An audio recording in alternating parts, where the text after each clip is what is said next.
Question mark ప్లేస్లో ఏ diagram రావడానికి మనకు అవకాశం ఉందో చెప్పండి అంటున్నాడు వాడు.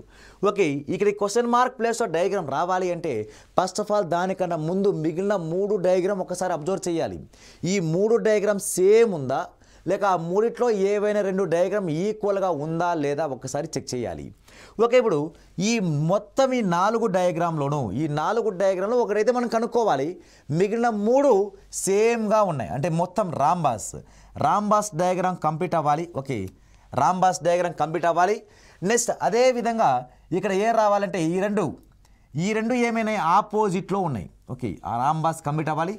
ఈ 2 సర్కిల్ ఇక్కడ కింద ఇక్కడ షేడెడ్ ఉంటే ఇటువైపు ఏముందంటే పైన వైపు షేడ్ చేశాడు. నెక్స్ట్ ఇక్కడ అంతే, ఇలా ఈ విధంగా ఉన్న డయాగ్రామ్ ఇటువైపు కనుక షేడ్ చేస్తే మనకు ఆన్సర్ ఏం రావాలంటే ఇటువైపు షేడ్ చేయాలి. అంటే ఇటువైపు షేడ్ ఉన్న డయాగ్రామ్. ఓకే, అటువైపు షేడ్ ఉన్న డయాగ్రామ్ మనకు ఏ ఆప్షన్లో ఉందంటే మనకు ఒక్కసారి అబ్జర్వ్ చేస్తే ఫస్ట్ ఆప్షన్ ఉంది, తర్వాత మన ఇటువైపు షేడ్ ఉన్నది ఎక్కడా లేదు. కాబట్టి మనకున్న ఆప్షన్స్లో 4 ఆప్షన్స్లో 3 రాంగ్ అయిపోతే ఇంకా మిగిలిన ఆప్షనే మన రైట్ ఆన్సర్ అవుతుంది.